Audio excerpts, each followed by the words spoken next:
Scream 6. Now, Scream 6 is the latest installment in the Scream franchise that's been going on a long time. And it's amongst the few horror icons that has a linear timeline, like Chucky, how each movie is actually canon and builds off itself. There's no standalone movies, reboot, separate timelines. I mean, there's the Scream TV series, but from what I hear, that has no connection. It can kind of be seen as the Child's Play reboot, the one with Mark Hamill. Scream 6 brings Ghostface to the Big Apple. That's right, we are no longer in the small town of Woodsboro. Like Jason before him, Ghostface is now terrorizing our characters in New York. Although for a lot longer than Jason did, which is weird considering the film was Jason Takes Manhattan.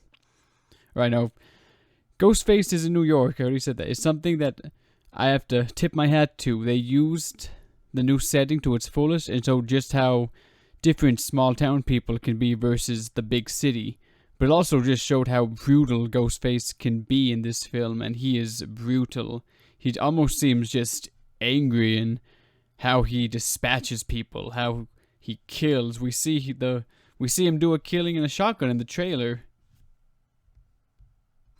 How is Ghostface in this film? It's weird to say because Ghostface is that horror icon that feels like Batman because, like Batman, the whole thing with Christopher Nolan, like, he isn't a man, he's a symbol. He can be everlasting, he can be incorruptible. And even though it's always someone different in the costume, it always kind of still feels like the same character. I mean, part of this could probably due to the amazing talents of Roger Jackson, who's been the voice of Ghostface since the beginning. Speaking of actors, Jenna Ortega and Melissa Barrera, I probably butchered the hell out of those names, are great in this film.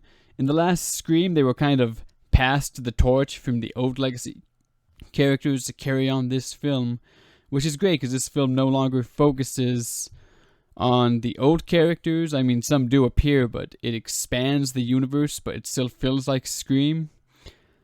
And part of that is also bringing back Hayden Panettiere, who was my favorite character in Scream 4, Kirby. And all the characters are also still there for legitimate reasons. Doesn't feel forced, which is why it makes sense why Sydney's not in this film. She's not going to be like, what? Ghostface is in New York? I'm on my way. One thing I'll say about this film I've never really felt in other Screams, or maybe that just be with how I view movies now, but this Scream's the most anxiety-inducing. It's scary at times. I'll be honest, for each time Ghostface appeared on screen, I honestly kept wondering, like, is this character going to survive this encounter with Ghostface, or are they going to roll a natural 1 with their D20 dice? I'm sorry, I'm getting a bit too into Critical Role lately. But overall, this was a really good film. It's a solid entry to the Scream franchise. It does stuff new and will still keep you on the edge of your seats. And yeah, I went to the film and overall enjoyed it. I gave out 2 of my art pieces of Ghostface to 2 lucky viewers that were also in the theater with me. They seemed to love them and I made their day. But that was my spoiler-free review for Scream 6. If you haven't seen it yet, I honestly recommend it if you're a longtime horror fan, a fan of Scream, or just in general, because there's lots of good movies coming out, and this is definitely on that list. If you like what you see here, like and subscribe.